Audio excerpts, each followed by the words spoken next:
Good morning. Good morning. It is Friday morning and we are ready for the live stream. Super excited. Really pumped to be here. And all these technical difficulties I was having last week seems to be fixed. So we've got the good camera on, good camera recording. So hopefully we don't come up with any issues.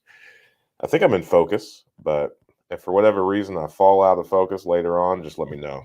And I think I can fix it. So let me go ahead and get this setup going. Post your questions in the chat, anything you might have. Let me see if I can get this disclaimer rolling. We are good to go. So, really excited about today.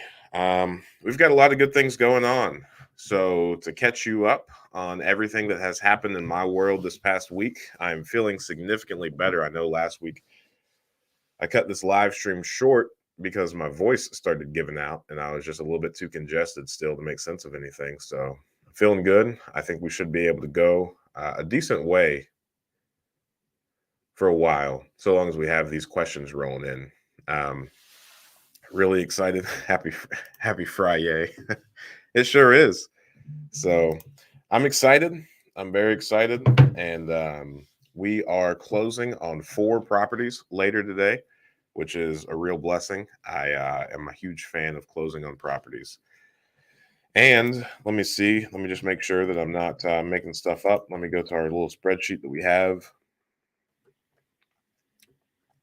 Let me figure out where all these properties came from. I know people like to hear that.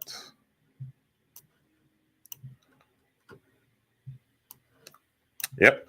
So today, 100% of the properties that we are closing, we found via the MLS. So everything that we're buying today was in fact listed. It was not through a wholesaler. It was not an off-market deal. So everything was straight on the MLS, and we just made offers and they were accepted.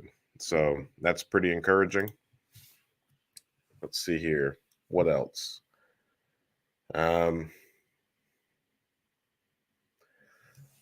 think today we are spending, so these 4 properties that we're closing on today, the total purchase price on all of them is $233,000.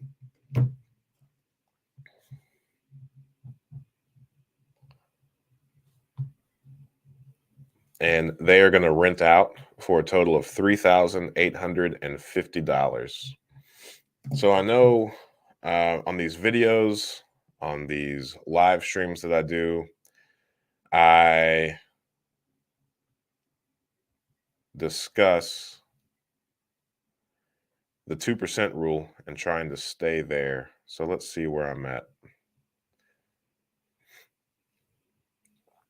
So we're at 1.65 on all the properties that we purchased. And the 2% rule is just, for easy math, if we were to spend $200,000 on properties, we would want them to rent out for a total of $4,000 per month, or 2% of that purchase price. So we're a little bit shy. We're at 1.65%, but that's okay. In the changing market, I think that's still really good. So really thankful.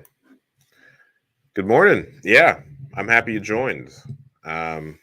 How's your laundromat going? Everything going well for you? How do you beat the crowd when it comes to making an offer on a house that just came on the market? So we are fast. We come in with cash. So generally, the terms that we offer are, a cash close, the no inspection. Since it's cash, it's not contingent upon an appraisal. The only inspection that we do is a walkthrough, and that's just me that does that. Sometimes I'll have our project manager with us if I think it's a larger job, or if I think there's something unique about the property, or if he's just available and around. He's just kind of the second set of eyes that prevents me from making mistakes, because I have made some very costly mistakes in like missing the fact that like roofs are bad, or the property needs something otherwise immediate and expensive that I didn't negotiate for. So I would say we are very fast. A lot of times we have offers on properties that are inside of our appetite. Definitely the first day, hopefully inside the first hour. And, I also think there's an element of a couple of times when they didn't go with our cash offer, when they went with, um, somebody that was going to be using financing and somebody that was going to do inspections and appraisals and all that. Um, I think there's still this little area that we play in where it's not rent ready. So, like, if it's a rent ready property, if it's very much so turnkey, if everything was recently replaced, if the person that purchased it, is flipping it, then we're outside of that market. We're not going to be able to buy, that type of property. So we're just going to be too far apart unless they're, kind of reasonable.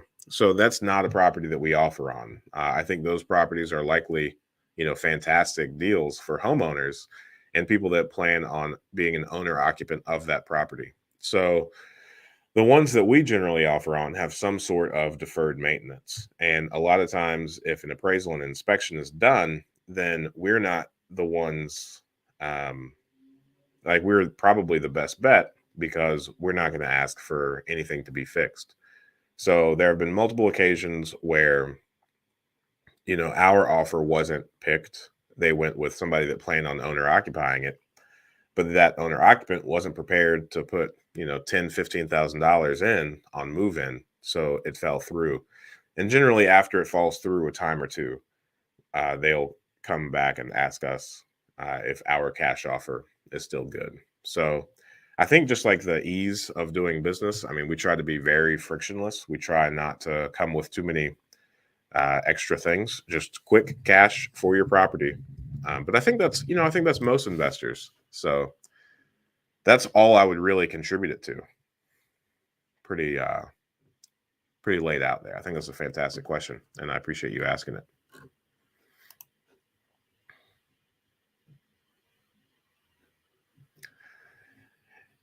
Yeah, I don't like the feeling of chasing properties either. I would say,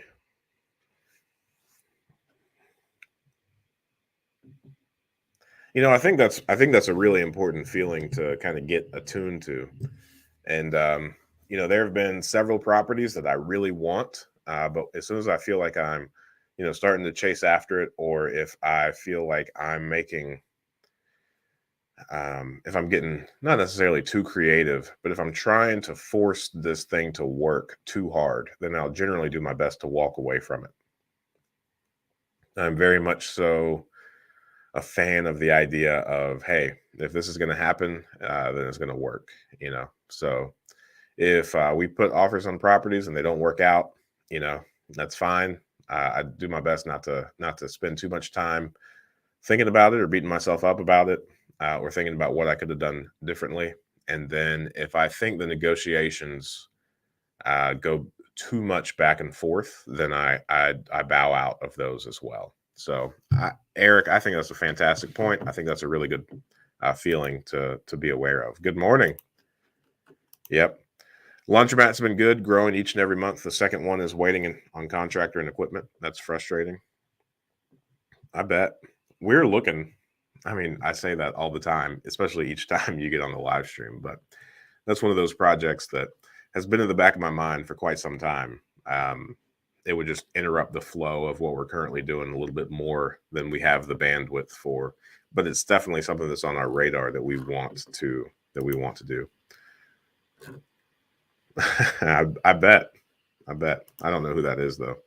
I've got a house under contract that's got some, but not all knob and tube wiring. Should I run? What's the cost you estimate for a repair like this?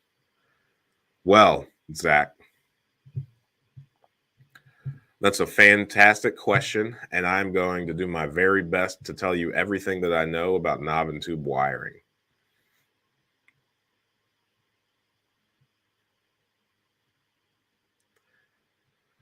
So I guess let's start with the insurance side of it. Um, so insurance companies do not like knob and tube wiring because there are some very easy things that you could do to, for sure, catch your entire house on fire. Um, Knob and tube wiring essentially is the cloth wiring. There's a hot and a cold to every outlet, to every light fixture. And holding both of them at the same time is a really bad idea that will send electricity, kind of coursing through your body. So, since that's the case, I mean, obviously, that's not good for it to be exposed because you don't want to, bump into it or otherwise uh, somehow end up holding both sides of the wiring.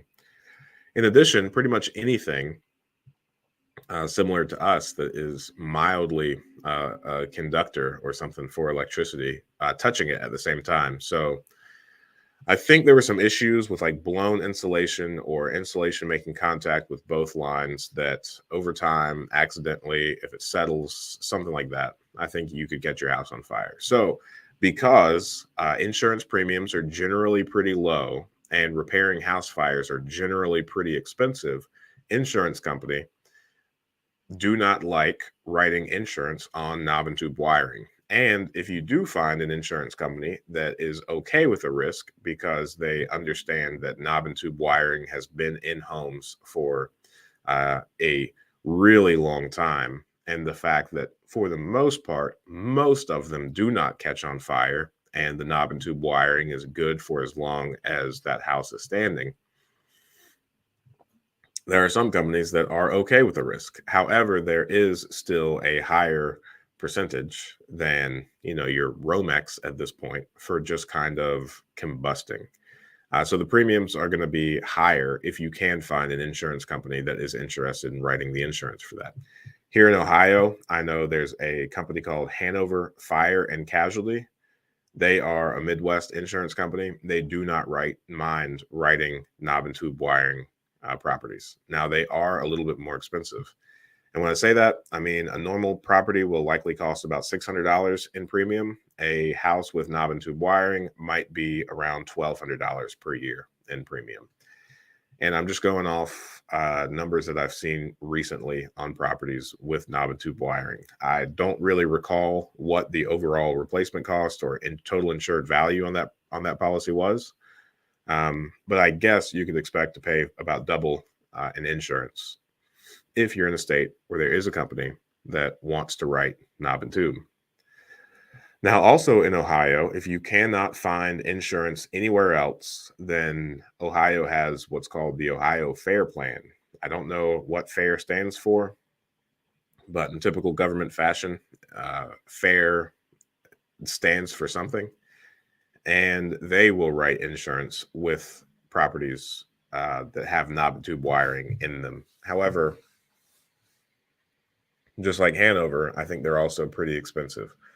And I also know that having insurance with the Ohio Fair Plan is something that might have some unwanted effects later on down the road, because when I write policies with other insurance companies, it's not uncommon for one of the underwriting questions to be, has this property ever been insured with the Ohio Fair Plan?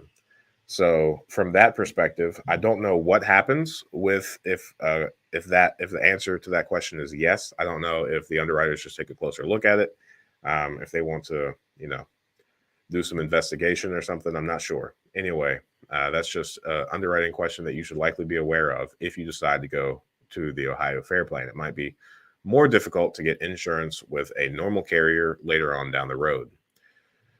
From all of the electricians that I have spoken with, a lot of these trade fellas that are really skilled in their particular craft, they're not so scared of knob and tube. And one of the reasons that a lot of the electricians have cited are ones that I've already previously alluded to, of the fact of, hey, knob and tube has been around for a very long time. And so long as you treat it appropriately, it does not, in fact, just spontaneously combust. It will do its job, and it will, stand the test of time. Now, I know that one of the electricians let me know that whenever the insurance company comes in and sees that there's knob and tube wiring, one of the accepted fixes is, and this is not something that I have done from the insurance side, this is only something that I have heard from an electrician that I spoke to once, that told me this was an acceptable fix for insurance companies. And that's that if you go into the basement or in the attic and you can, stand around and see the knob and tube wiring, then replacing it from the panel to the point in the floorboards that the knob and tube then goes up into the walls. If you just replace that section from the floorboard to the panel with Romex, then that is an acceptable solution. That way, if a kid is, jumping in the basement and decides to, grab the Romex, they're not going to get electrocuted as they would if they grab both sides of the knob and tube. I have never, and same for the attic, from where it comes, through the subfloor in the attic up to, the light fixture or the outlet, wherever. If you replace that with Romex, any exposed knob and tube outside of going into the walls is an acceptable fix. That's what I've heard. I haven't been on the insurance side of that. And I haven't been on the paying side of that service either for an electrician. So the cost for that obviously is significantly lower than rewiring the entire home. I have also seen on the insurance side that if you say, yes, there is knob and tube wiring present, then they want to know what percentage of the wiring is knob and tube. So in the event that your insurance company says it has to be replaced 100%, there cannot be any knob and tube wiring present in the house whatsoever. Then that means that that electrician's fix that I just mentioned about floorboard to panel is not going to be sufficient. You're going to have to rewire everything through the walls. And that's going to involve you opening up some walls. That's going to involve you opening up some ceilings, pretty much replacing all of the outlets in the house and the corresponding wiring to the outlets and the light fixtures. Which is going to be pretty expensive. Now, all of the times that I have completely rewired a house, to my knowledge, have been pre-pandemic. So that I paid $8,000 to completely rewire one home, and that home we kept a lot of the plaster and drywall in that property. It was not too far gone, but we did rewire everything. So there's a lot of fishing from the walls to the basement, through the ceilings and whatnot.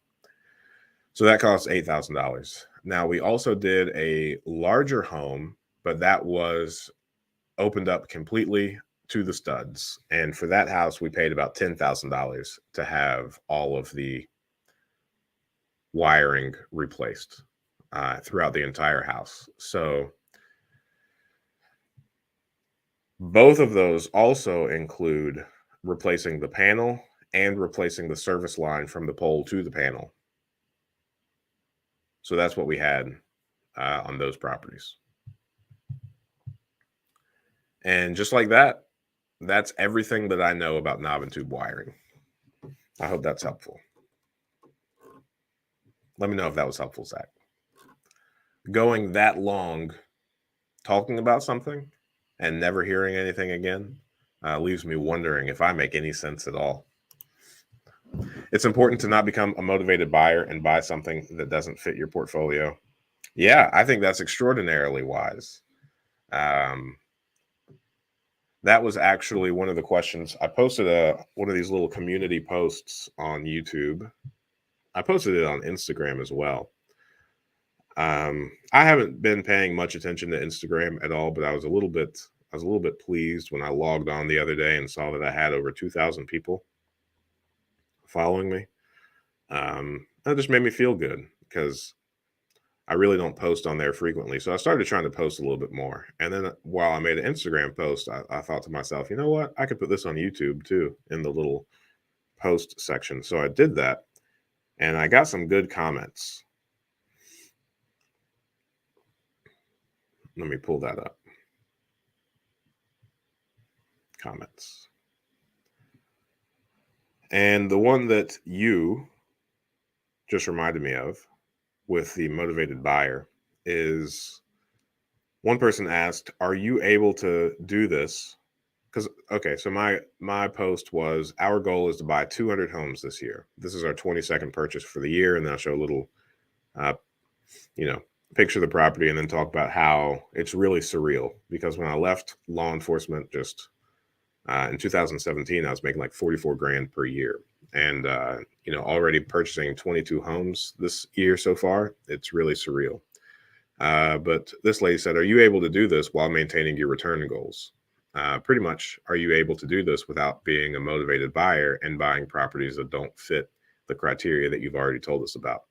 And I think it's a really good question, one that most certainly deserves an answer. And for the most part, I think the answer is yes. Now we have made, a little bit of an exception, right? So when we first started, it was the market.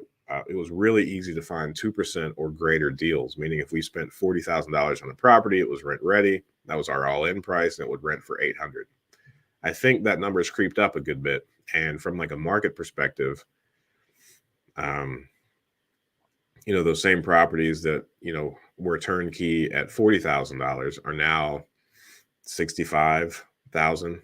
A significant increase, almost like a 40-50% increase. I guess it's higher than that. It's like 55, maybe 56.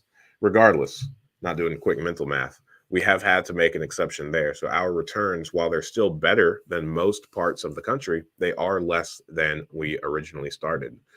Now, back then, occasionally we had some properties that were greater than 2%. So, offhand, I know that the one of the coolest deals that we've purchased, it was an $18,000 home. We were able to move somebody in immediately at 750. Um, that was a what, 3, 4, 5% property, somewhere in there. And we've been able to have kind of one-off of those every now and then. So I would say when our baseline used to be 2%, now I would say it might be about 1.5%, but they're still good deals. Long term, it still makes sense. Even though we're paying more on the purchase price now and our all-in price has increased, the appreciation is taking place. We're still benefiting from the principal pay down when we convert over to long-term debt. We are still benefiting from, the tax benefits, and they're still cash flowing well. So from a long-term perspective, it's fine. It has caused us to look at some properties differently, and we had to change our mindset. But one of the things I'm really cognizant of is I know several investors here in the area that were really apprehensive when I first started about buying properties for $40,000 because they remember the days when you could buy them for 15 and 20,000. So I kind of think if you look back throughout history on the housing market, then you could see that assets generally increase throughout the years. So I think it's really paramount to always keep being creative top of mind and figuring out how to still grow and make money in the emerging market. Because the people that were complaining, while they had portfolios that were larger than mine when I first started, they haven't much grown their portfolio.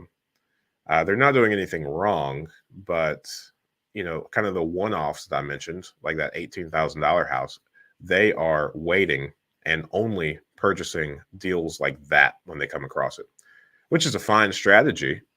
But they're also leaving a lot on the table.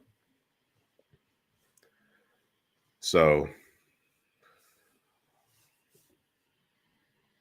we've made a little bit of an exception, but not much. And one that if we are serious about growing and continuing to reach our goals, especially when it still makes sense on a long-term basis, it's okay. I do not foresee us ever getting to a point where we start buying deals that don't make sense long-term and don't make sense short-term. That would be a bad idea. That would be a very bad idea. While we're on this, let me go over another comment. Um, I Another comment that I got was when I started talking about 20 buying 200 homes. One guy said, "But why? Why not close on a few multifamily properties instead of that many single families?" And I think that's a fine question. And I think you can kind of do whatever you want to. And I don't think there's a right or wrong. And I think that's one of the things that I really appreciate about real estate investing is there are just as many different ways to make money in real estate investing as there are people investing in real estate. And if multifamily is your speed, go for it. If nursing homes are your speed, go for it. There's no real right or wrong. I have become fascinated and really fallen in love with having single family homes. That's the market that I prefer. This is what I appreciate doing. We own a couple of 4 units, a couple of 3 units, a handful of duplexes, and I just don't like them nearly as much as I like single family homes. And as I've said before on this live stream, I think that the larger you get unit count on apartment buildings, some of the issues that I have with multifamilies kind of fades away. Once you're able to get like in-house management or on-site management, I think is what the multifamily guys call them. Then my complaints about everybody being up in each other's business, handling that like inter-resident drama, I don't like doing that at all. You've got, if one bad person moves in, then in our 4 units, it makes the other 3 people immediately want to move out. I don't like that.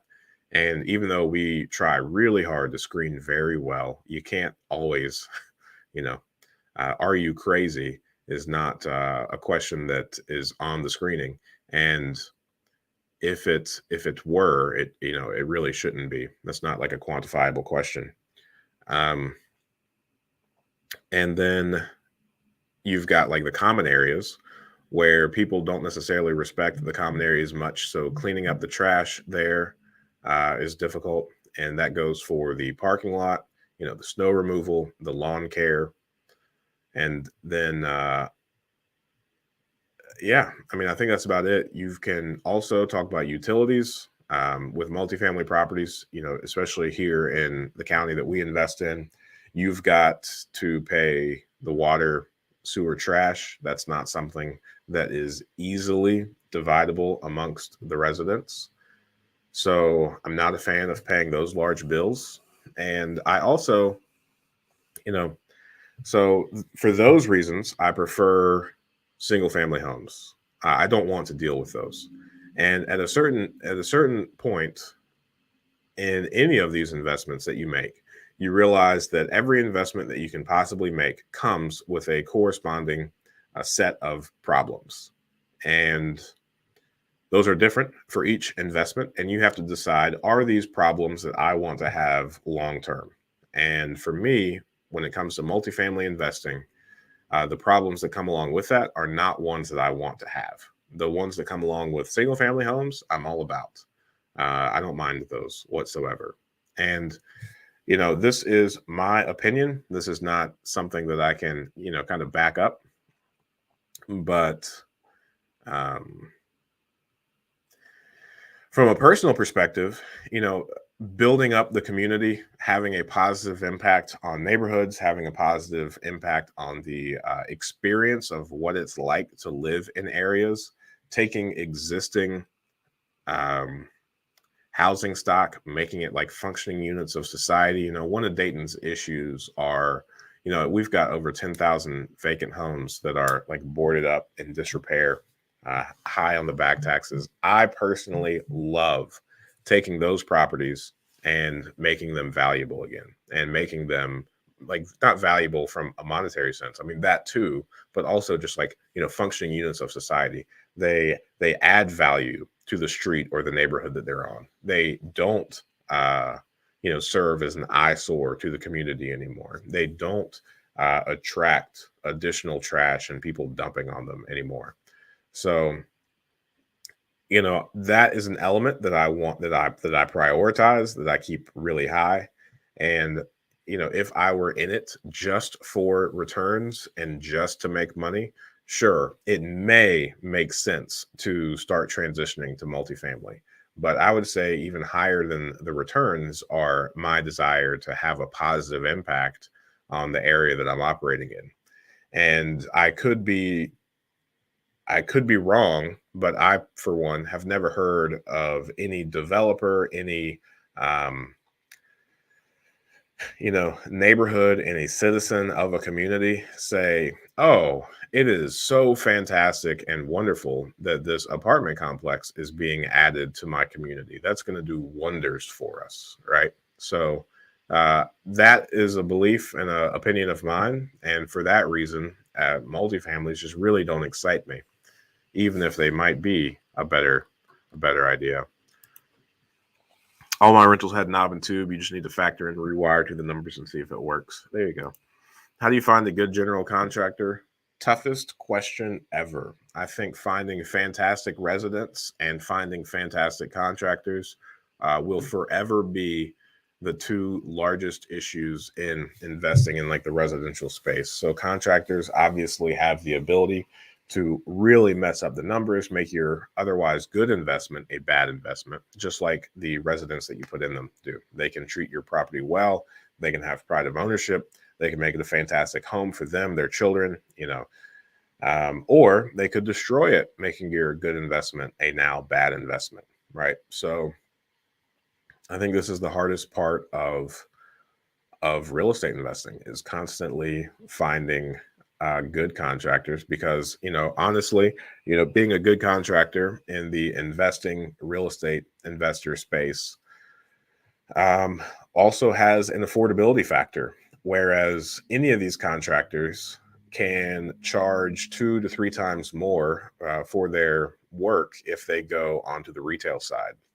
So while we pay, $3,000, $4,000 to replace a furnace, if a furnace goes out in a home for a HVAC company that is, retail facing, that's doing the marketing to get the homeowners, their charge might be $10,000. So there is this element of, hey, we want you to work for lesser than you could if you were only dealing with homeowners. Now, like anything else, there's a lot of give and take, right? So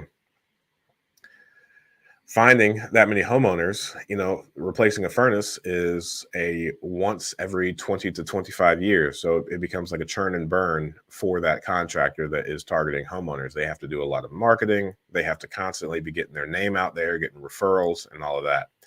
So one of the elements that we appeal to with the contractors that we work with are, there are two main reasons that I hear often from the contractors that we work with. First is that we always have more work to be done. So there's an element of peace of mind that comes with working with an investor of there's going to be multiple jobs, not just one.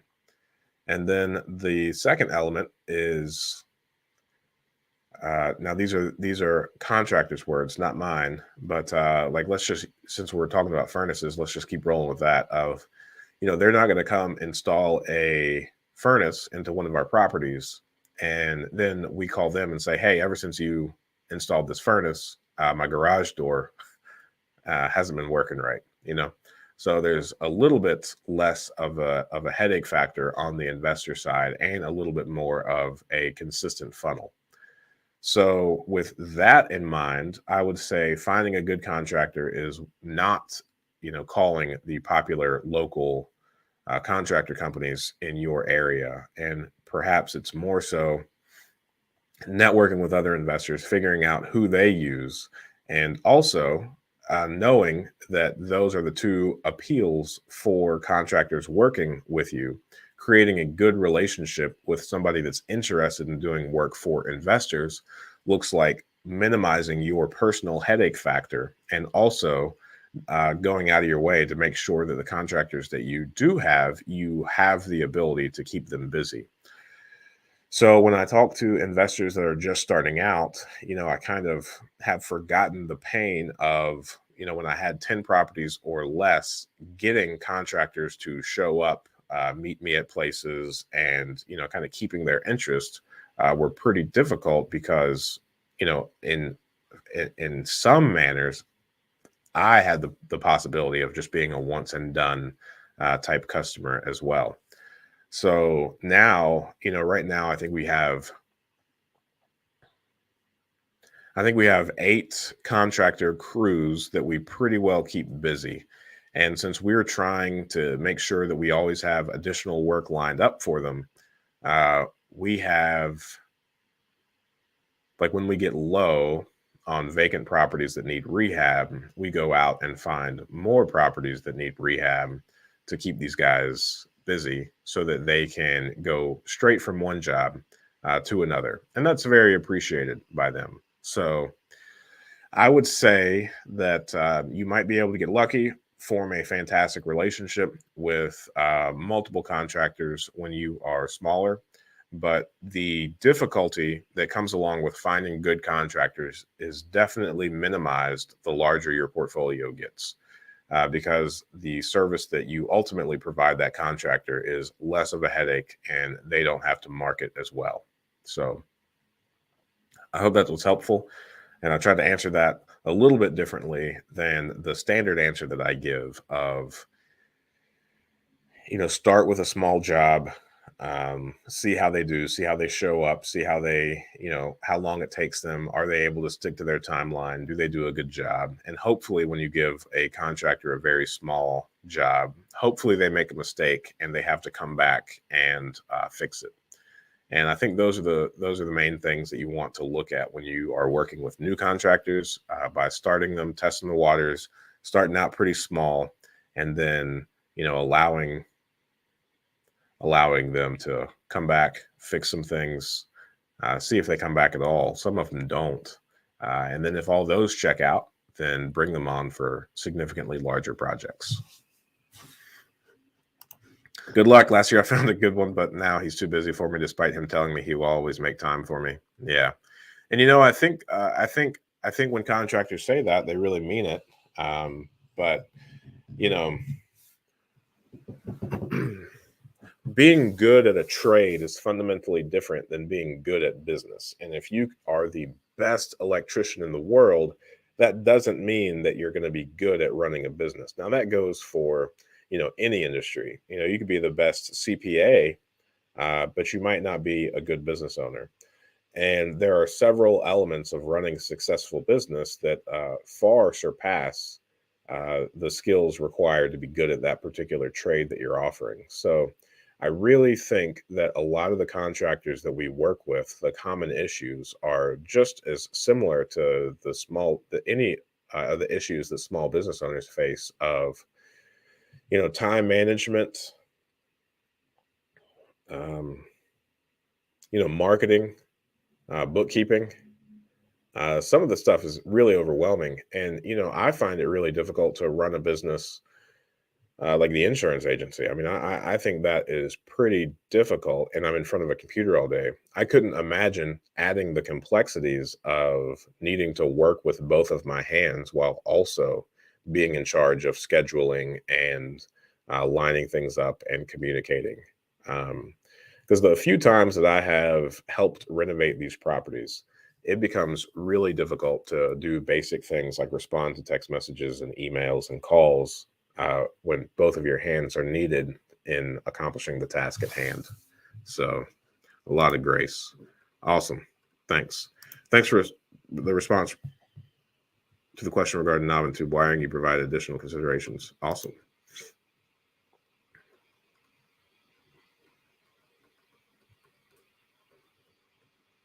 Yep.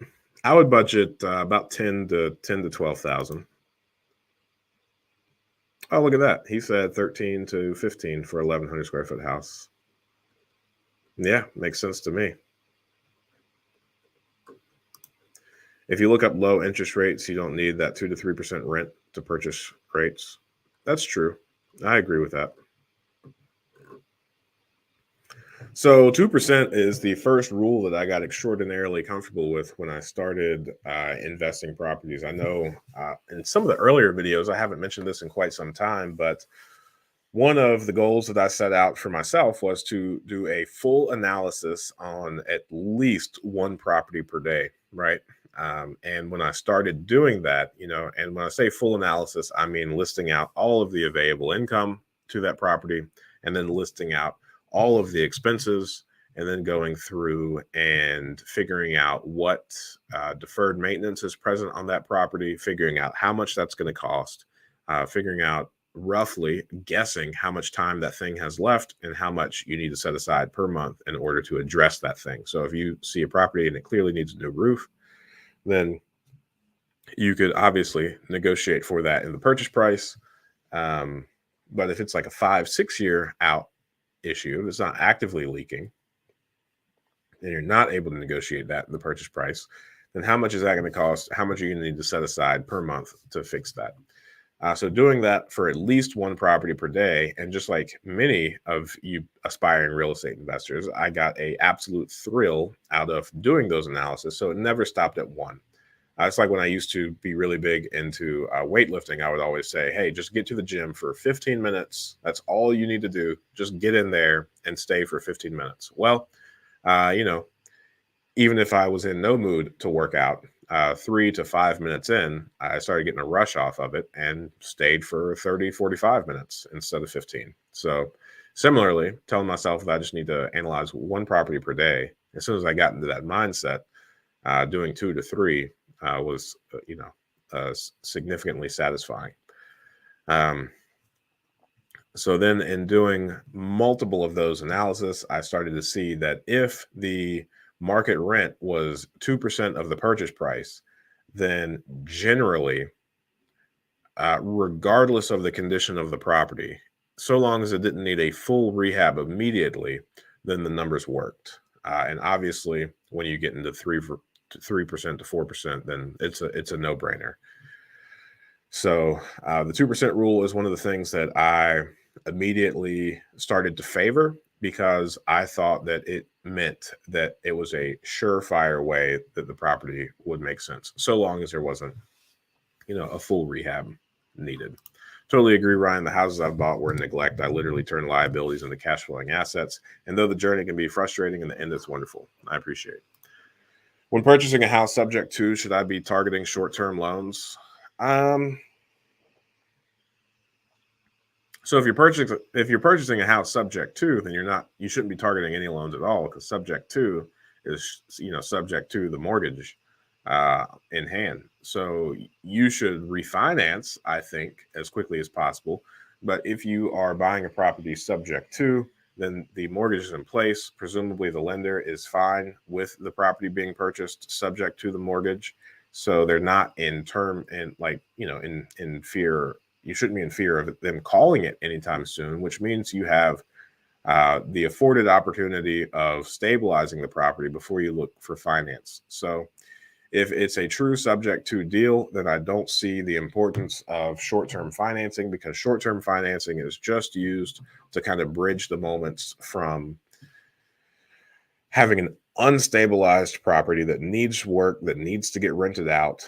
And the short-term financing just serves as financing in those moments. But once you get the property rented out and properly seasoned, then you should be looking for long-term financing. So if you're buying a property subject to, then keep that existing mortgage in place. Allow that to be that bridge financing. Get the property stabilized, make all the appropriate repairs, increase the rent, and then go out once it's stable and get a mortgage in your name. I, for one, personally am not a fan of subject to mortgages, because I don't, outside of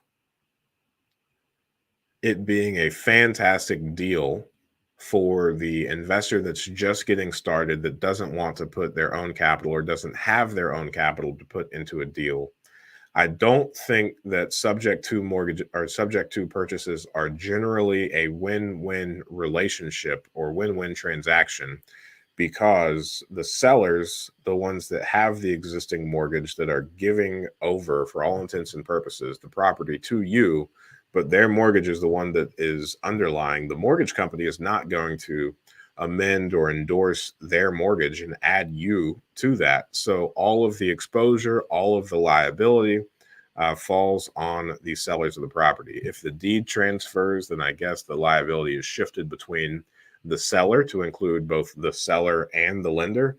But at the end of the day, you might be helping the seller out of a situation, out of a loan that they can no longer afford, out of a house that they can't afford to make the repairs to.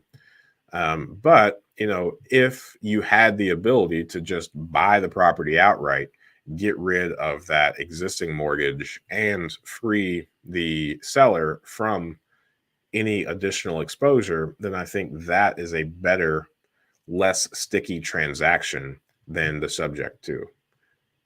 So I'm not completely against a subject to, but it has to be a really solid relationship. Otherwise, if you just buy this property subject to, I mean, the exposure's on the seller, so you could run that place into the ground further and destroy their credit and dig them into a deeper hole of being able to not get out from under that property. So obviously there's an element that's inherent with most business transactions of you just being a good person that sticks up to your word.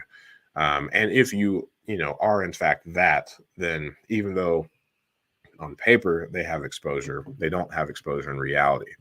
But scaling subject to purchases becomes increasingly difficult because the relationship aspect, to where they're comfortable with you and you're comfortable with them, um, you know, that's got to be there. And relationships are really hard to scale. Tolu, good morning. With the increase in rate, hike in home prices, and crazy competitions, how do you invest in 2022 without getting burnt? What to or not to do at the moment if planning to buy now?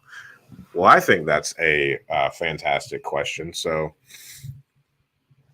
increasing rates, yes, it'll have an effect. It'll have some type of impact on the industry, right?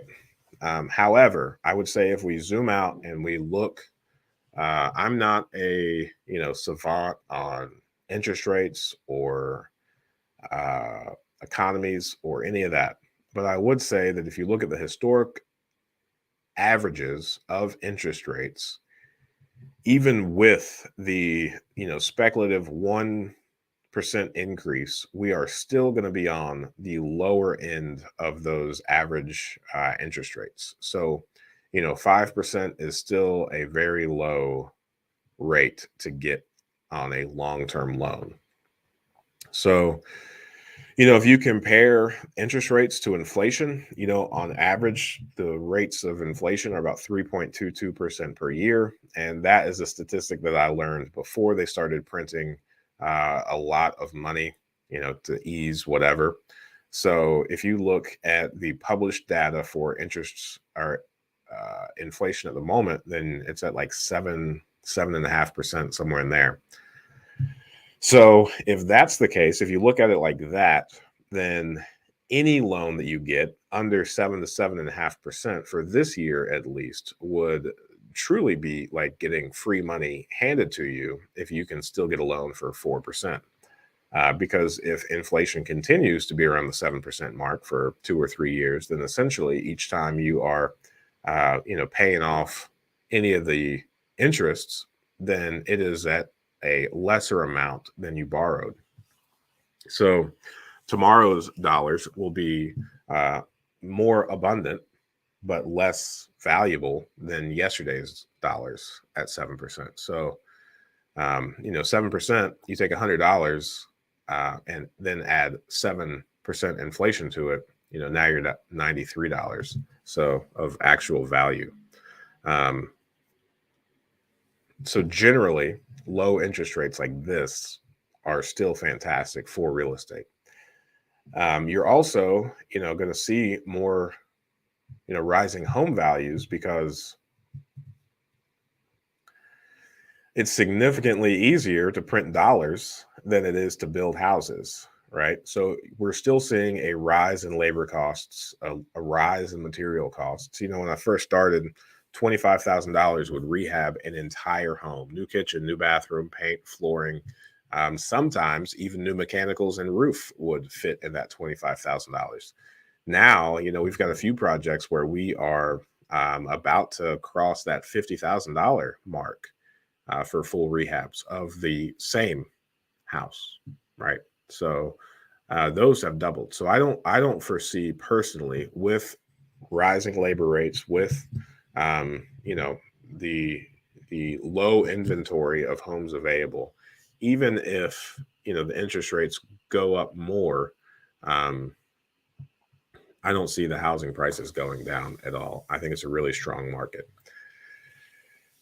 So that's how I feel about that. And then as far as strategies go, I would say, you know, constantly with all of the inflation going on, I would say getting your money outside of the financial instruments, outside of things that are dependent on the financial system, getting your money out of that and into assets is one of the best things that you could possibly do, because it's harder to build homes, it's harder to build businesses than it is to print the currency. So getting your money into businesses, not via the stock market or anything, but like local businesses, helping build those, starting some yourself, buying rental properties, I think that is really valuable.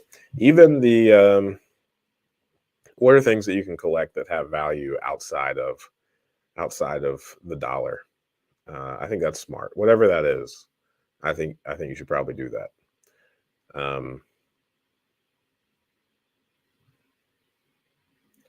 So I would say not making a big deal in your head about rising interest rates, knowing that you're still on the low end. I would say go ahead and figure out, with your existing business model, with the rate that you're currently able to buy homes, with how much money you need to put down, what is the highest interest rate that your existing business model can tolerate, and then know that number. So it's been a while since I have done that myself, but last time we did it, it would be like 8.5%. So we know that if we can continue buying homes and get long-term loans in place for less than 8.5%, then we're still going to be okay.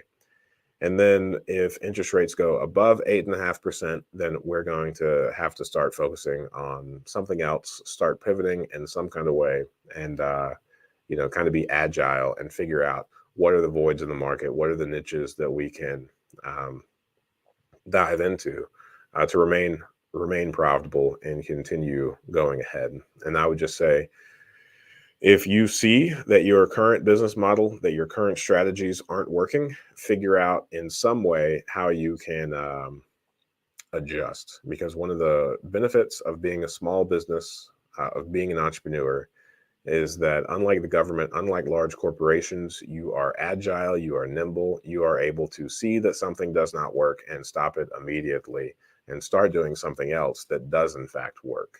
So I don't know what those are, because I'm not there yet. We're not there yet. I think as a market, we're not there yet. I think it's good to be thinking about. I don't think it's something to be good that you should be worrying about, but I do think that it's something that if you've got some mental free time, then definitely plan for it and figure out what you can do. Um, if you forecast out what you're saying, competitive markets, higher prices, higher interest rates. So the higher interest rates would mean that the buyer pool shrinks. The housing market, if it continues to increase with those interest rates, then um, that means you're gonna need to be more cash. That's gonna need more cash. So that's gonna shrink the buying pool again.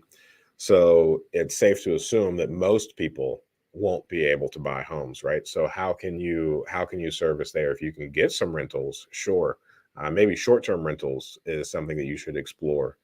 Maybe you know again, there's so many different avenues of real estate investing. So maybe long-term nurses would be something. I know our pilots.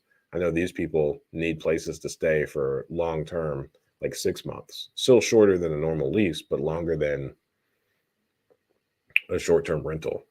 So figuring out how to take your current assets and get additional dollars out of them.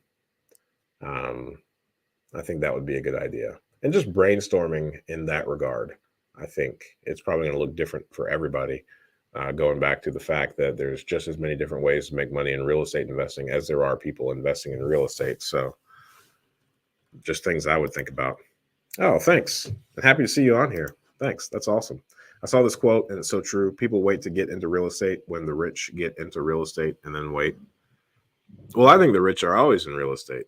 I think that one quote, um, wait, people wait to get into real estate when the rich get into real estate and then wait. That's funny. So the people that aren't rich just always wait. And the people that are rich are getting into real estate. That's funny. That's a really convoluted quote. Made me think, you know. I will say that one thing that Trump did very well was speak in a manner that everybody knew exactly what he was saying. That quote does not. It's kind of one of those things you have to stop and think about. Or I'm just all jacked up on the answers and thinking deeply that I didn't read that as deeply as I should have. Maybe I'm just not as smart as I think I am. Maybe that's the real problem with that quote. And it highlights something about me. Yeah, I think real estate is really solid. I think everybody should get into it. I don't think that real estate investing obviously isn't for everyone. I think that it would be like pouring gasoline on a fire if you don't have your personal finances sorted out. If you aren't financially stable already, then I think real estate's really risky to get into because it's such a capital intensive industry. I did a video a while back about my 3-year goals, and I should revisit and update that. But one of my goals was to make one person or help one person become a millionaire. And the guy that I kind of identified for that now, his net worth has officially crossed the 7-figure mark, which is super cool. But he was feeling really good a while back because he had a couple $100,000 in his bank account. And at this point, he has 50 properties, I believe, give or take 5, somewhere around the 50 mark. And, we were talking the other day, and the couple $100,000 that he had is now essentially all gone. It is not in his bank account anymore. He bought nothing for himself. He did nothing fancy. It was just sitting there, and his portfolio consumed it. So, he is in the middle of some rehab. So it's not like the money is lost. It's not off his balance sheet. It just shifted from his bank account now into the equity side of these properties that he's renovating. So real estate is, such a capital intensive industry that your personal finances have to be in order because you having a life event that requires, taking 10, 20, 30 grand out of your real estate business could cripple the growth of that business because, now potentially if you need 10, 20, 30 grand for yourself for something that occurs, that's roofs and furnaces and maintenance that you're going to have to defer on your properties, which are going to make the residents living there very frustrated as they're getting rained on at night. Thanks. Please explain what you mean by net worth. Is it equity or the worth of all his property, including the loan? Not including the loan. So net worth would be assets minus liabilities. Assets minus liabilities. And I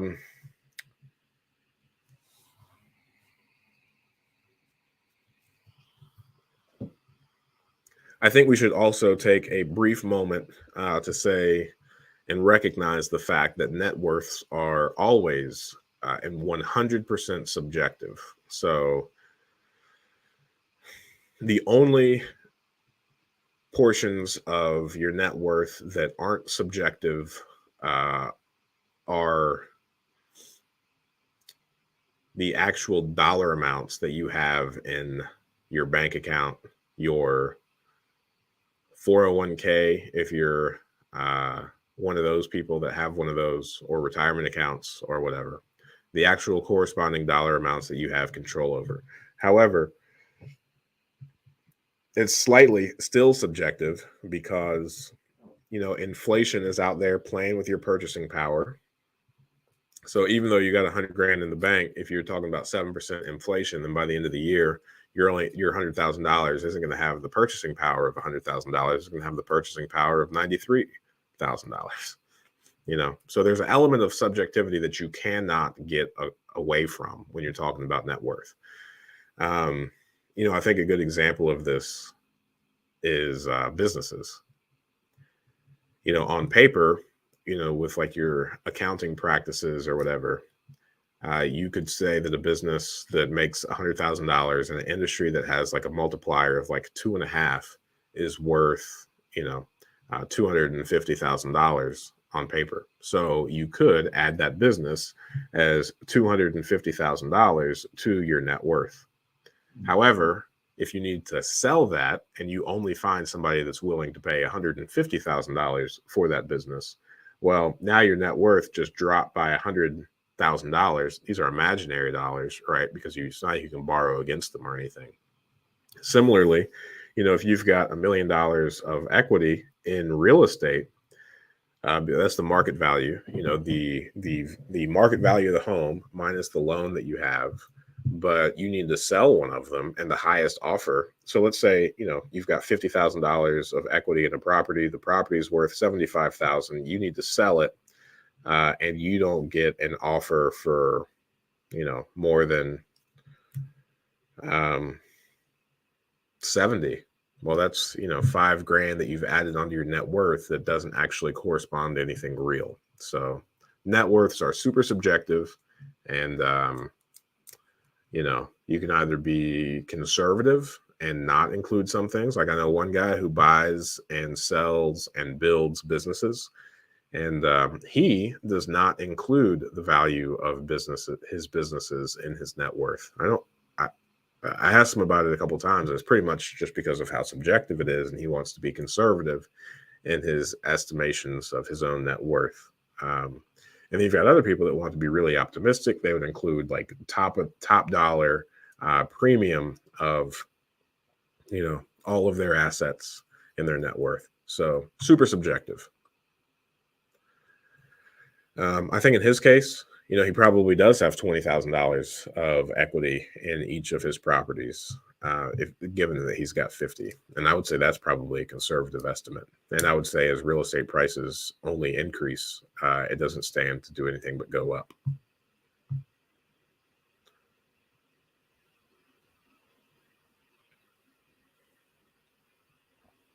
So that's how I feel about net worths.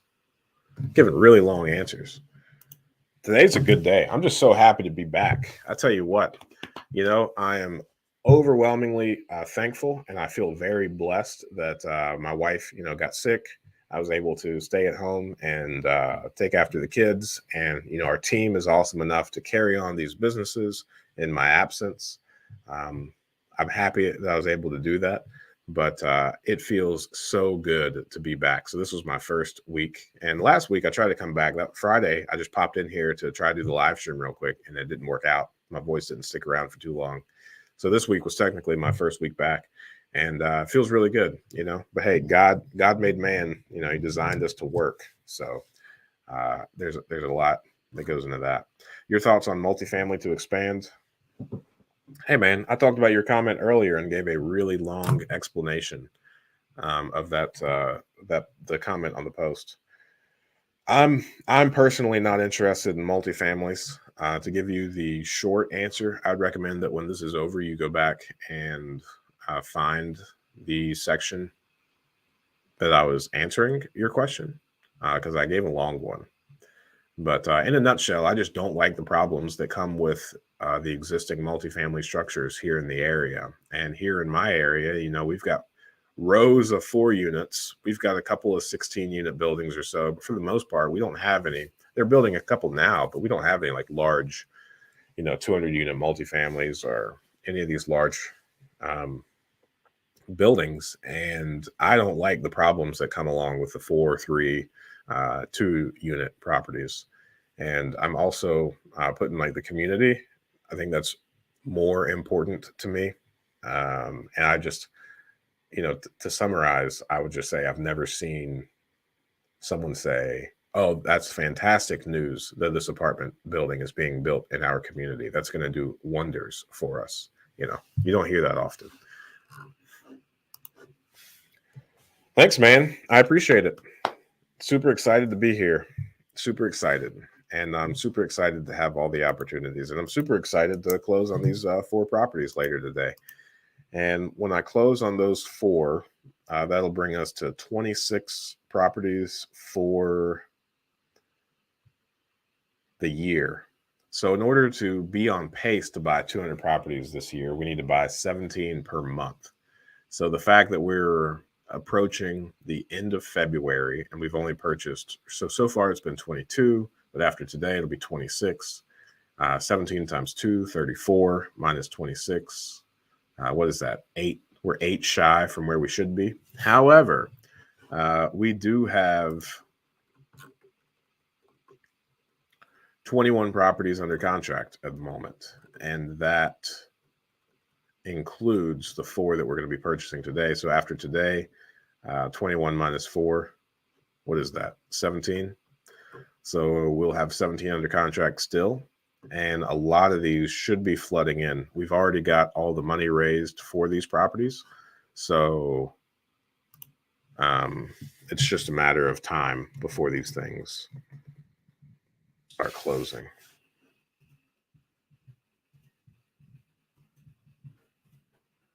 So that's exciting. It's all good, man. Yeah. No, I didn't comment the answer. I said it in the live stream. And it was a long one. But yeah, no worries. It's probably one of the most common questions that I get. Kind of like my answer to Tolu as well, right? Like, I'm not going to rule out and say that I'm never going to invest in multifamilies because, the market, different factors could make it to where in order to be agile and to continue being profitable, we have to pivot from single families to multi. And I won't necessarily complain about doing that whenever we get there. And I do think that a lot of the opinions that I have about multifamilies would disappear in the larger unit count apartment buildings. But for now, I'm holding off. I added another tab to my spreadsheet as well. And this is fun. So in January, we purchased 11 properties, and I started keeping totals. So in January, we purchased 11 properties, which equated to $585,000 of purchase price. And then we financed $775,000. So that's a thing. That's a thing that we did.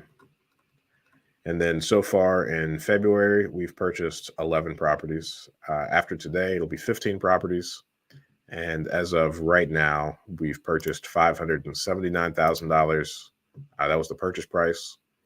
And we have financed $756,000. So pretty fun, which brings our yearly total, 2022 totals, to a total financed amount of $1.5 million. It's pretty bananas. And that is a purchase price of $1.164. And the difference between the financed amount and the purchase price, if you're new to this channel or if you're just confused about the way that I'm wording it, because it's not the way that I normally word it, is we use private lenders to finance the purchase price plus the rehab costs. Now, our formula is purchase price plus rehab costs is equal to or lesser than 75% of the after repair value. So the financed amount of $1.5 million that I mentioned, that does not include any of the equity that we have in that property. So the financed amount is still 75% loan to value. And I'm not smart enough to figure out how to add an additional 25% to that on our little spreadsheet. Let me see if I just do that divided by 0.25. No, that's not going to be correct. I'm not going to worry about doing that. I don't know the answer.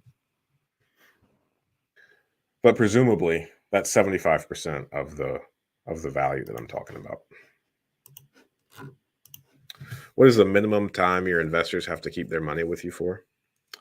So I had a conversation with my attorney, and he told me to stop referring to the people as investors. And he said that I need to start referring to them as private lenders because all of their money is secured by first position mortgages on properties. So, in no way, shape, or form is it a security, it is a mortgage, which makes them not investors, but lenders. So, it's a subtle thing. And I think, I think it's just a bad habit, you know, of saying investor over lender. But private lender, all the terms are negotiable. The shortest loan that we have at the moment is 6 months, and that has an option to be extended at the end of those 6 months. But we are going to do everything that we possibly can to finish and get that property stabilized well within 6 months. So all of our promissory notes and first position mortgages include a clause. I shouldn't say all either. Most of our promissory notes that we have with our private lenders include a clause that says that if you need your money back, if you want to call the note, you can call the note anytime you want, giving us a 90-day written notice. So long as people give us a 90-day heads up, we're more than happy to give them their funds back. And in reality, what we would do is either use our own funds, give them back to that. We ask for 90 days, but it'll likely be done significantly sooner. We'd either just do that loan ourselves, just pay it off,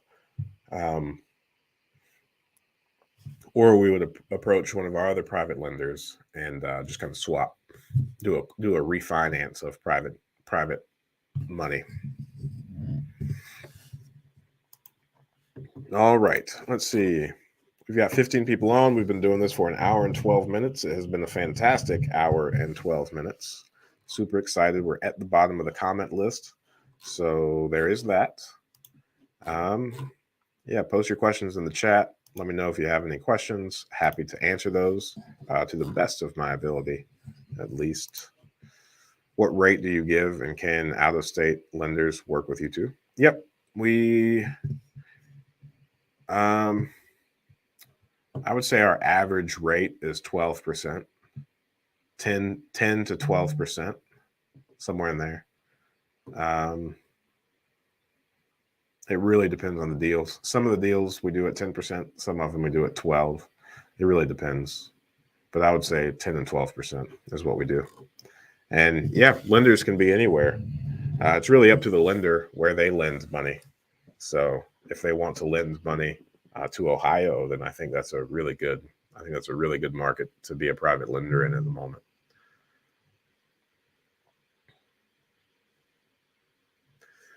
I'm trying to think of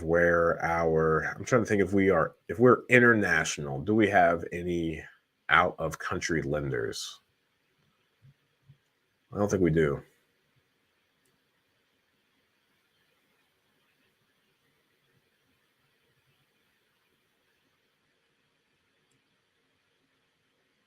Nope.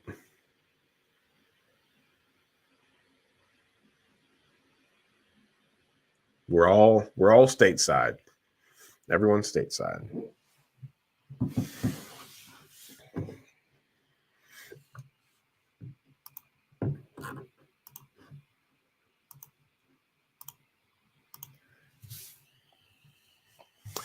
Let's see. Every now and then, I get some really good emails to my inbox. I've made some new friends here lately from people that have reached out. So if you ever want to email me, there's my email address, ryan@seekwisdom.us. You're happy to, more than welcome to email that whenever you'd like.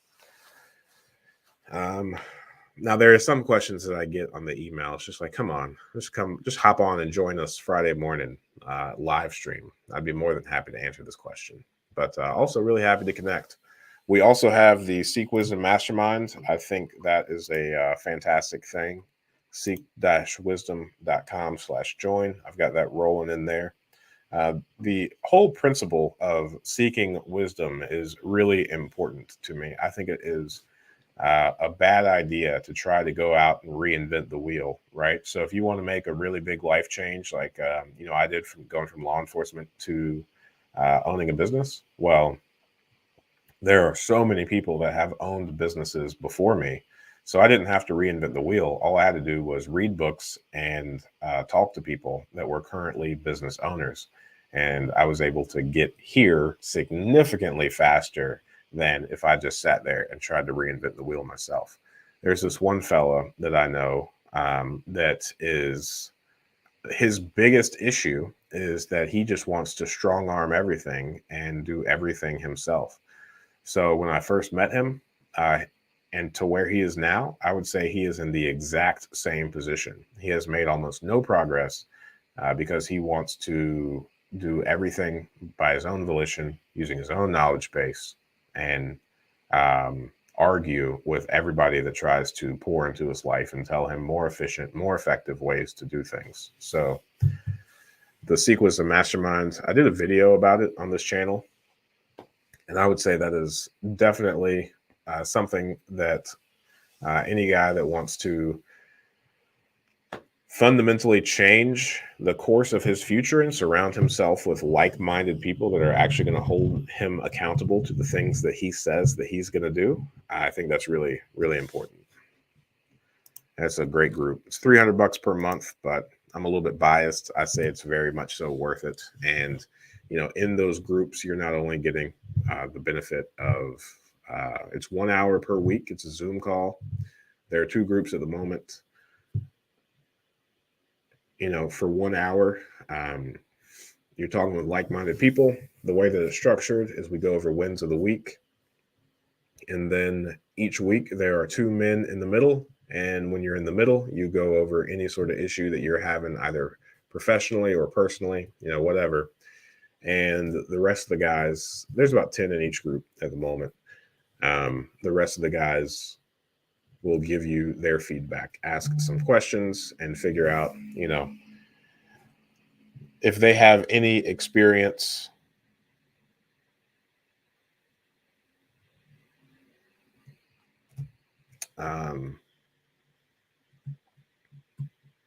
that they can tell you, and that's how it's done. So I just got a text. So we purchased a property recently, and it didn't exactly go as we anticipated. We agreed to a purchase price, which was fine. And then this was also right around the time that we got all that snow. And the snow, so the first time I walked through it, the heat was not on. I tried to kick the furnace on and the furnace was not working. So I said, hey, Sally, your furnace isn't working and it's getting really cold. It will be a very good idea to preserve your property by getting this heat turned on. And they said, okay, yeah, we got the heat turned on. They did not. So then, one of the things I started doing that's really important is before we close on properties, walking through them one last time. Because we accidentally bought a property. We didn't walk through it before we closed on it. I saw it like a month, 2 months ago, and assumed it was in the exact same condition. Well, it was trashed and a squatter started living there. So it set us back a couple of months and cost a pretty good amount of money in cleaning everything out. So, and evicting the squatter, because you have to do that. So we started walking through all these properties right before we close them and make sure that they're in good shape. Well, when we started walking through it, there was a pipe that burst from not having the heat on, and it was actively leaking. So we said, hey, We would like $2,000 off the purchase price to redo this plumbing, redo this drywall, and fix this furnace. So they said, you know what? We're not going to do that. We're going to fix it ourselves. We're going to make sure that all of these things are fixed before closing. So we actually delayed closing in order to for them to remedy those things.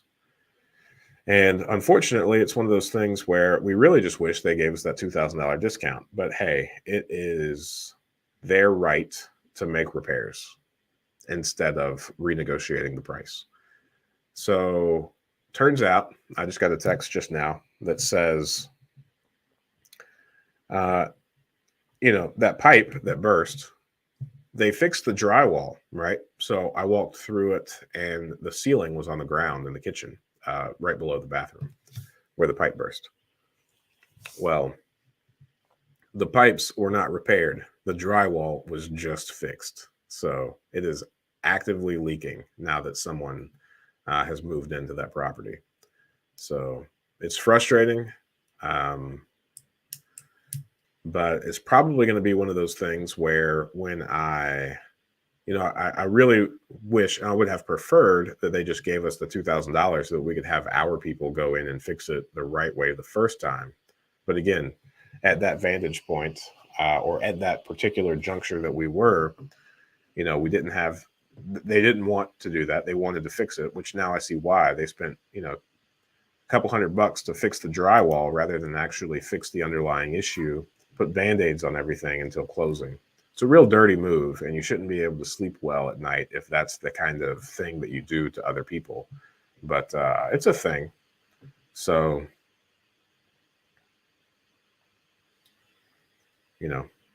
someone said they fixed it. I checked it. It looked fixed from the outside. I thought that guy did what he said he would do, and it turns out he didn't. So I don't know.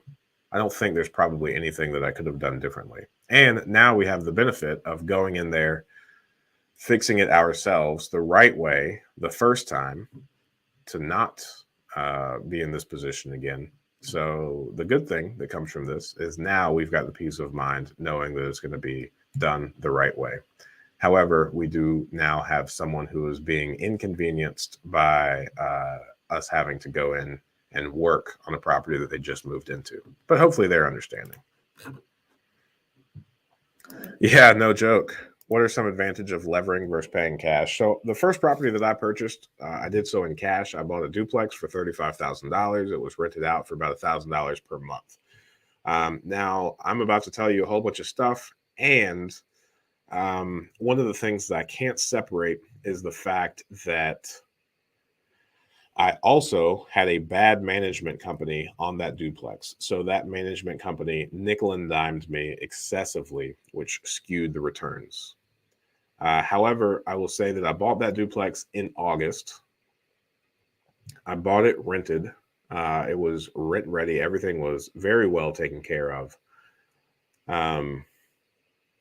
Between the management fees and all of the issues, when I got to the end of that year and I filed my taxes, I made $1,040 on that property in 2017.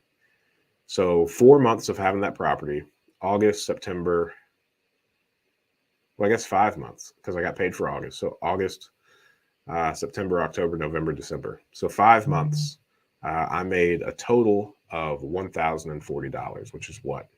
Maybe best case scenario, $200 per month out of the $1,000 per month that was coming in. So if I had paid in cash $35,000, if I were actually collecting, 100% of the income, $1,000 per month, then $12,000 a year return on $35,000 is pretty good. You're at 30%. But the second property that I purchased it for $28,000. I used leverage. So we bought it for $28,000. I used leverage. I put 25% down. The down payment was $7,000. I spent $7,000. got into a property. The mortgage payment on a monthly basis was $112. I had a good management company. We self-manage now. We manage all of our own stuff. But at that time, that management company only charged their fees and they didn't nickel and dime me. And that property was recently remodeled at $28,000, so there wasn't any deferred maintenance. We have put so little money in that property still since we've owned it. We had to turn it. We've turned it one time, and that turn cost $1,200. Very, very awesome. So at this point, I've got one property. I paid for it in cash. I'm making $200 per month. $35,000 to get a $200 per month return is not ideal. On the second property that I purchased with leverage, my mortgage payment was $112.56 per month. It was rented out for $770 per month. The management fee was 10%. So you got $77 plus $112.56. What I'm getting to is I made more money per month off less of a down payment with leverage than when the property that I purchased in cash. In addition, the way that we are purchasing properties now is we don't put any of our own money into the property. So the private lenders that we use first, which is purchase price plus rehab. So we borrow all of those monies.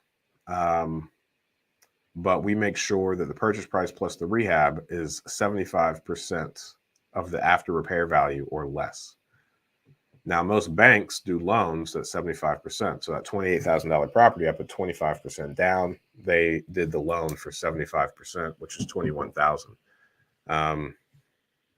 Now I'm doing this a little bit backwards than that of putting the 25% down. Now I'm getting short-term debt on the front end for the purchase price plus the rehab cost. We are making that property now, full retail price, and it's going to be, so our borrowed money is less than 75%. So now when we go to refinance the property, the bank still does 75%, but now that 75% that the bank loans us is sufficient to pay off that first lender, the private lender that we used the first time. So now we have $0 into the deal, but it's rented out and we're making a return on that. So, there's this idea called infinite returns, which, because we have none of our own money into the deal, yet we're making a return on that money, that is technically infinite returns, because you can't calculate the return because you don't have any basis, because you didn't put your own money into it. So leverage allows you to tap into this infinite return model. And, kind of like how my brother and I are buying 200 homes this year, at least that's our goal. We can do that because we're not being slowed down by having our own money into the deals. So when you use your own capital, you can only grow at the rate that you can buy properties in cash, which is probably pretty slow for most people unless you have a significant stockpile of cash or really high income. But even if you had the highest income, you wouldn't be able to buy properties at the rate that we are because you're limited to your income, whereas we're limited to the number of deals we can find, not capital. So it's a completely different ballgame. And I think it's really apples and oranges. However, what I will say is for some people, debt carries a significant amount of negative connotations in their head. And if you're one of these people who debt, stirs up fear, scarcity, worry, any of those things, then I wouldn't suggest that you buy properties using leverage, because you're never going to get another good night's sleep. And there's just simply no amount of money that should prevent you from being able to sleep well, right? So it really comes down to personal preference. If you're not comfortable with debt, then the strategy isn't for you, but there's no reason for you to condemn this strategy, right? Similarly, I'm not going to condemn anyone that only wants to buy properties in cash. I've got a good friend, and I think she's got a little over 20 properties now. And her husband have bought them exclusively in cash as they can afford to get a new one. And, almost each time we speak, she wants me to re explain how I get these properties um, without using any of my own cash. And each time I explain it, it makes her uncomfortable. And I'm happy that she's not doing this because she does not need to be uncomfortable. She does not need to lose sleep.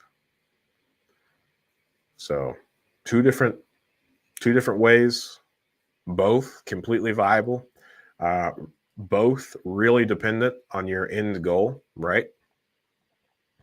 There's a school of thought out there that says that you should strive to make the most amount of money with the fewest number of assets.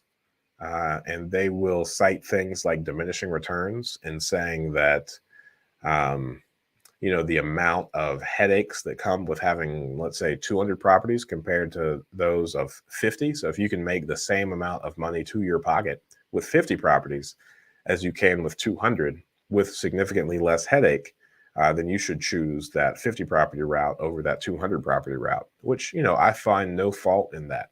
I guess the only point that I'm making is similar to single family versus multifamily. So much of this comes down to personal preference. If you are more comfortable with one over the other, then do the one that you're most comfortable with. The good news is there's tons of different ways for all of us to make money. And so long as you're operating ethically and with the best interest of all party involved in mind, then there's no real right or wrong answer. They sure did, man. They sure did. We've got 19 people on. We are at the end of the comment list. Let's see here. Post your questions in the chat if you've got them. Let me get my disclaimer rolling. If the mastermind interests you, I think that's what I started talking about, then by all means, go ahead and reply to that. Go ahead and log on and fill out that application.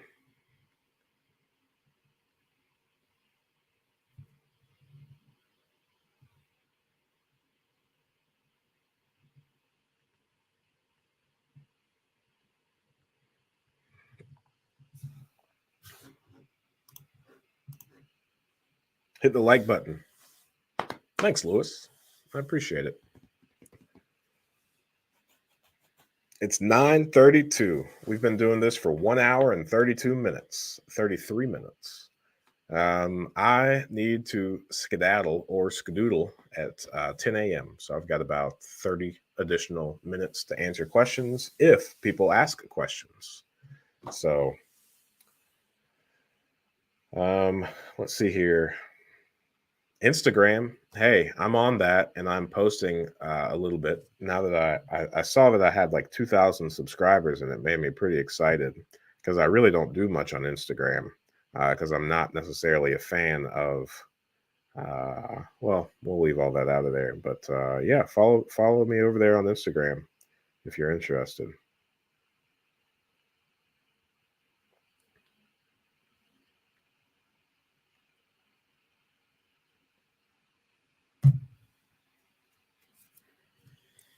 Otherwise, there we go. Joey B. When working with private lenders or hard money lenders, what details of a deal are important to share with lenders to ensure you will and can receive the funds?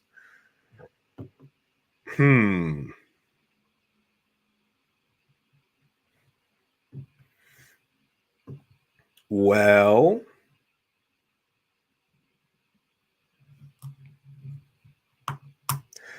this is a really good question. And I mean, so to answer like the surface level question, then I would say, just like the fundamental, pretty rudimentary, like just the basic designs of the deal, right? So like, what's the purchase price? How much work does it need? So purchase price plus rehab costs. Lenders are going to want to know how much that property is worth after those things are done, right? So you're going to want to have a really good grasp of the purchase price, the rehab costs, and the after repair value. So if you want to really go above and beyond, then for the rehab costs, you can go ahead and complete a scope of work and line item all of the things that are necessary in order to bring that thing up to speed. If you want to go above and beyond on the ARV, then you're going to want to go ahead and either get a realtor to pull comps or pull comps yourself via PropStream. And you can print out a list of the comparable sales in the area. And then on top of those things, a lot of lenders are also going to want to be very certain of your exit strategy, right? So you're going to want to have an ideal or preferred exit strategy, which, for us, it would be rehabbing this property. And then our exit strategy from their loan is going to be refinancing into long-term debt after the property is repaired and rented out. So our first and preferred exit strategy is going to be refinance into a long-term loan. Just in case, because some lenders, pretty much all lenders like to be really conservative, right? And to have a really good handle on these types of situations. So in addition to your preferred exit strategy, you should have a second and maybe even a third exit strategy. So let's say, for whatever reason, the market turns, banks dry up, lenders stop doing long-term loans on real estate investing. What are you going to do then? Well, you could sell the property to a retail homeowner because it's going to be a 100% rent ready, turnkey, all the deferred maintenance you're going to address, your repairs based on the scope of work that you provided. That property is going to be fantastic, 100%. You're going to be able to sell that to a homeowner. So that could be your second exit strategy. And then, maybe your third exit strategy is to, turn it into a short-term rental and find some other, local regional bank or whatever to refinance it on like another short-term loan or something like that. And obviously, as you get further down in your exit strategies, the less ideal they're going to become. So that's all the information that I would present in order to be kind of above and beyond on the deal thing as you're looking for lenders. However, if this is the first time you're working with a hard money lender or private lender, maybe they're going to have some additional questions about your personal financial situation. Maybe they're going to want to know about your track record. So I guess also, just for fun, after you present your deal, any deals that you've done previously, you can include like a slide or two or page or two about deals that you've done previously and successfully exited. That would be a good idea. But I would say the underlying thing to make sure that you get the money when you need it is the underlying relationship, right? So this money is surface stuff. But the people that have the money, the people that are looking over these deals, they have no shortage of good deals to fund, right? There are always going to be people that want to utilize the resources, especially the capital of the people that have it. So you forming a solid relationship with your lender, albeit hard money, private money, or even institutional money, you're going to want to make sure that you form a fantastic relationship because there is so much trust.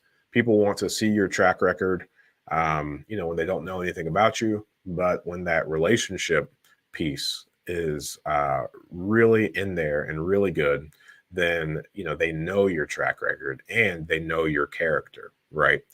So in addition to the relationship, like the relationship is really important. And then even more important than that relationship piece, I would say there's an underlying character and like inner reflection piece of you really need to make sure that you are the type of person that people want to lend their money to, right? So do a deep dive in and of yourself. More important than the deal, more important than the relationship is, are you the type of person that puts this person that you are borrowing their money above themselves, right? So one of the things that a mentor that really changed my life when I first moved up here, I met him kind of in short order, and he had about 800 properties at the time, give or take a couple hundred.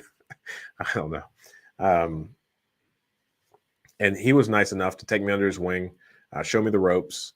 And one of the things that he told me that really stuck with me, that hits on this thing that I'm alluding to, is he told me, he said, I would stop feeding my family before I didn't pay my investors. And I think that's the mindset that you have to have. Now, obviously, we all want to feed our families, right?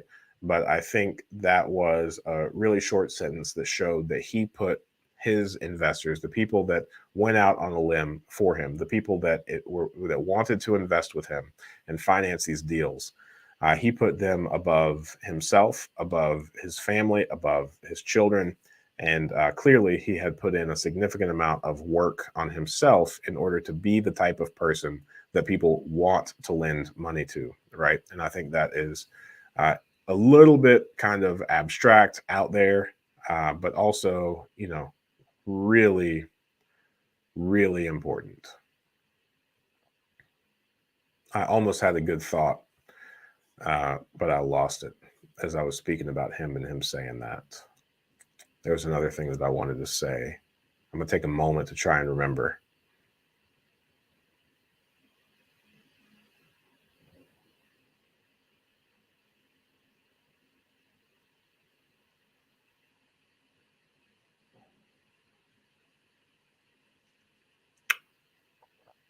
I don't know.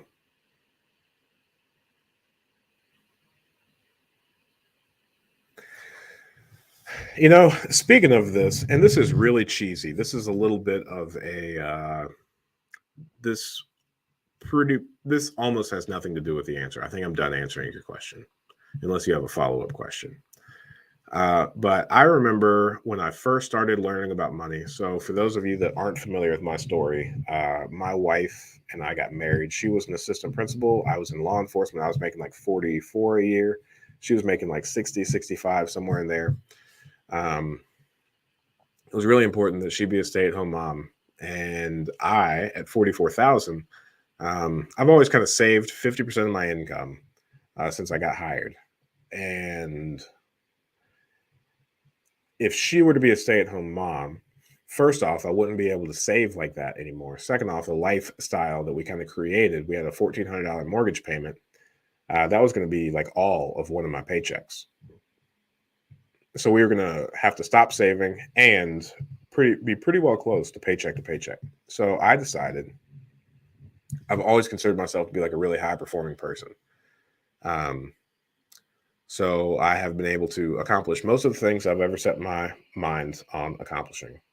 And I decided that I was going to start reading like one book per day until I could figure out like how to make more money, right? And when I started learning about like how money works, um, kind of how to make more of it, there's this question that kind of rolls around, and people kind of like to ask it to each other for fun as well. And when people like fantasize about like winning the lottery, they're like, what would I do if I had $1 million, right? So there was this one really cool moment that I had where I was talking to this guy that I like a lot. Um, he worked the front desk at the police department I was at, and he was a millionaire because he was like retired twice. Like he retired from the army, and he was about to retire from the police department.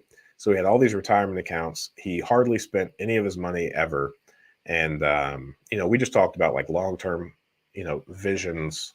How money works, why it's important to be frugal, how it grows over time. And he showed me one night like this bank account with over $1 million in it, and that's the first time I had like seen on a computer screen over $1 million. So I put my plan in place. Obviously, I was saving 50% of my income like since the moment I was hired. My accounts were growing. I was living very frugally. I had a goal. Um, so when I thought to myself, like, what would I do differently if I had $1 million? And that night, I think I can't remember if he asked me that question, but somehow that question came up. And I realized that if I had $1 million at that moment, there is not a single thing that I would have done differently. I would have, it would have increased the amount that I was putting in some of these investments that I was having. This was way before I got into real estate. So it would have increased, some of the numbers on my bank account. It would have increased. It would have sent me forward on my trajectory a little bit. It would have bumped me forward. But as far as purchasing things, I wouldn't have purchased anything differently. I wouldn't have changed my lifestyle in the slightest. Um, And I think in the most cheesy way possible, I think that's the day that I became a millionaire. I think that is when I had that realization. I think that's when I realized at this point, it's just a matter of time until I become a millionaire because I have internally become the type of person that can have $1 million. So most people, when they ask themselves these questions, like, what would you do if you had $1 million?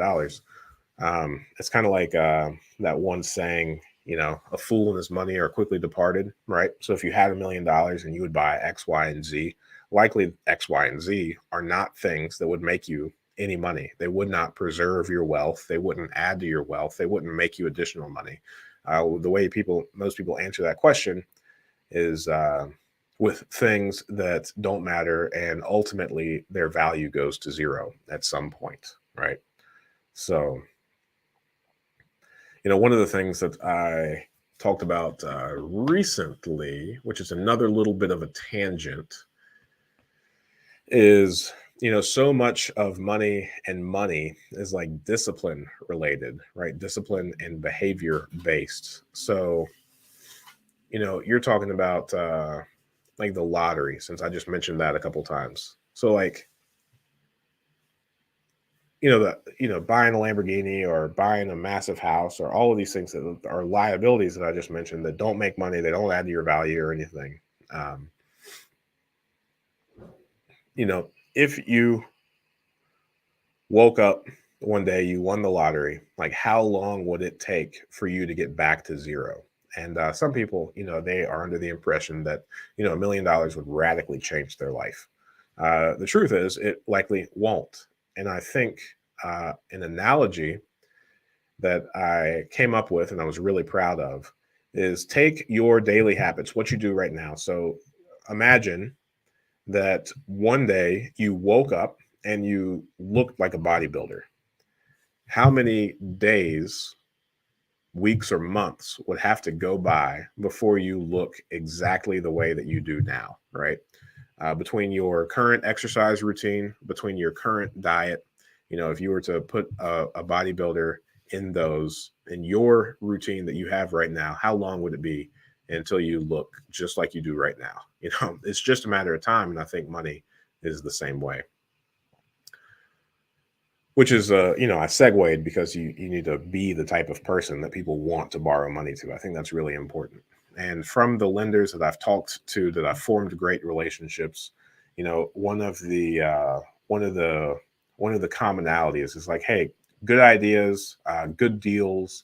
They're not hard to come by. One of my mentors often says, I bet on the jockey, not the horse, right? So he doesn't really care what business you're in. He cares about the person that's starting the business. He invests based on the person, not the business. We are closing on our first house on the 9th of next month. When should we plan on meeting with the tenant? If it's currently occupied, I don't think a meeting is actually necessary.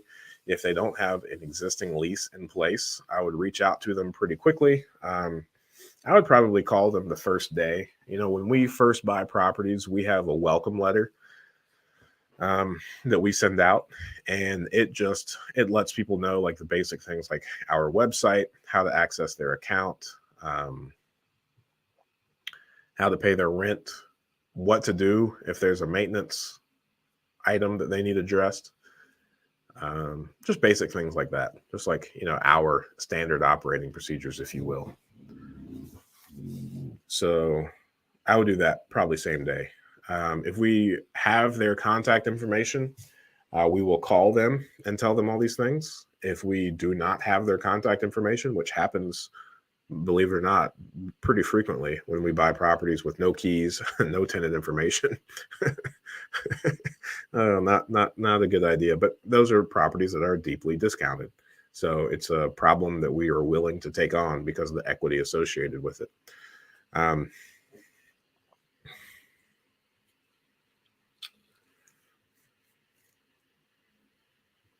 So in those cases, we just go by and tape a welcome letter to the door that has additional uh, kind of directions on how to contact us and get their information. And failure to do so will result in a 3-day notice.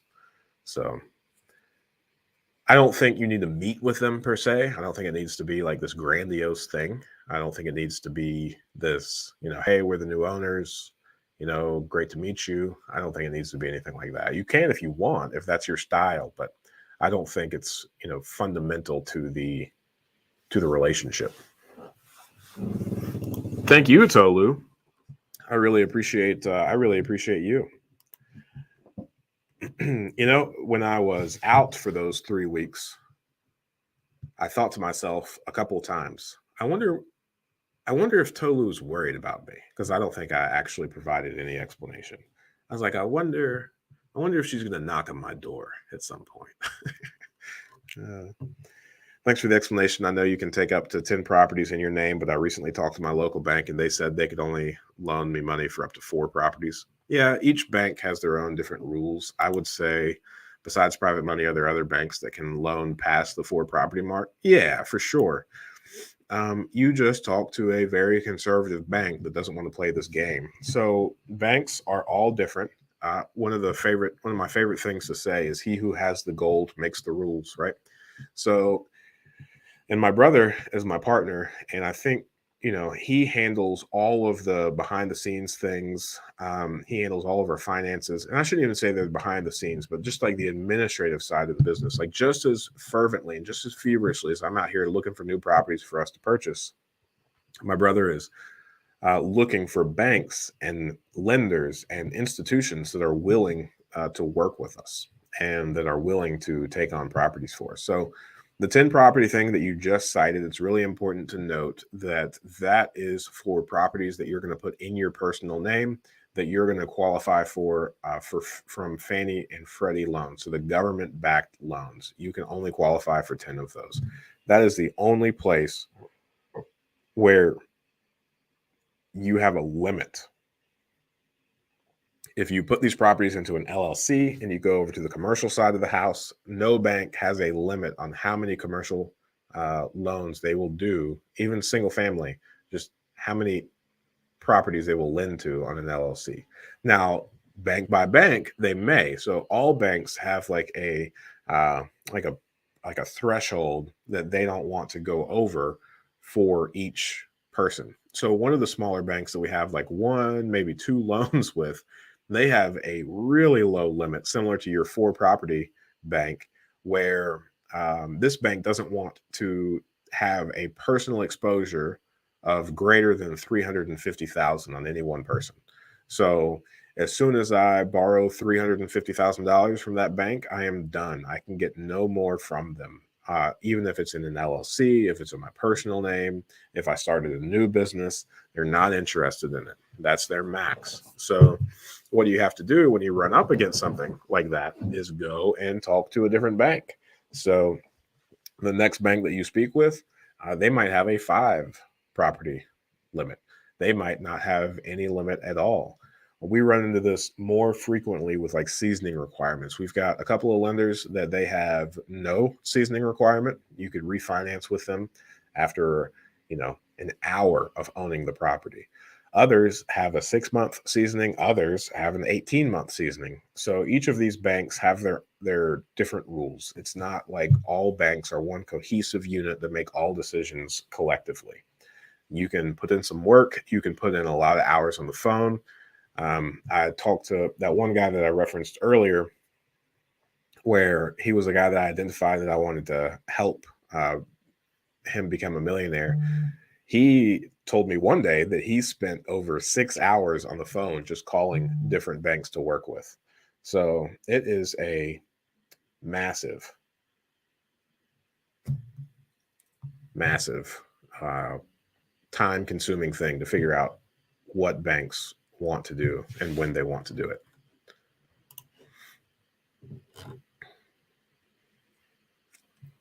It was very helpful wanting to gain our second property using other people's money and potentially out of state. Yeah, I think that's a fantastic idea. I don't know if this is sarcasm. Was I very arrogant, or was I actually saying something modest? That's funny. But hey, regardless, I appreciate the words. Appreciate the words. Yeah, I mean, I think using other people's money is the way to go. I think a lot of our private lenders that we use, they're very appreciative of this avenue of investing. When you invest in stocks, there's like no accountability. The stock could tank to zero, and everybody just says, you knew the risks, right? And that's not a world that I think is sustainable.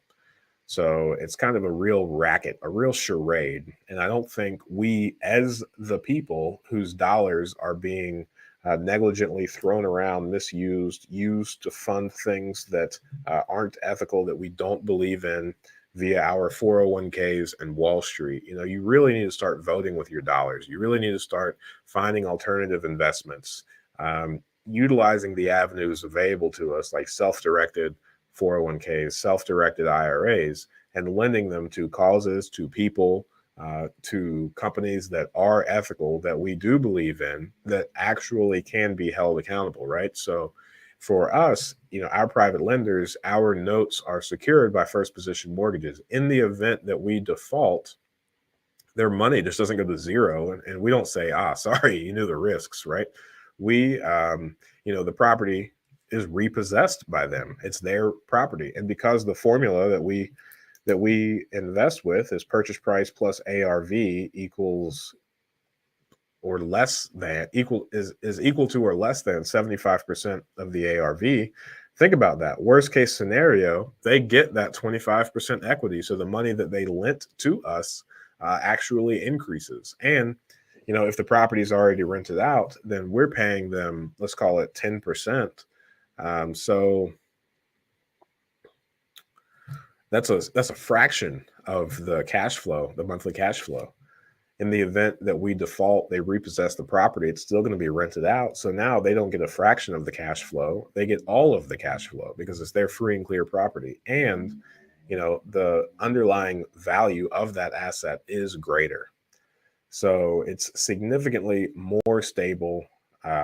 It's more secure than one of these Wall Street or other investments that are unfortunately entirely too common. So it's a really strong spot to be. It's monthly cash flow. It's not like throw this money in a pot and watch it grow, right? On a monthly basis, you're getting the check. We are by the promissory notes terms, we pay by X day every month, right? So whether it's the 1st, the 15th, the 28th, whatever day we bought the property, that's money that they are able to use, and it's their money. So if they want to use it to help, pay their living expenses, they can do so. If they want to use that money to invest in additional things, they can do so. But it's monthly cash flow, and it is a fantastic investment. So it's a fantastic investment on the lender side. It's a fantastic investment on your side. All parties that have nothing to do with Wall Street benefit.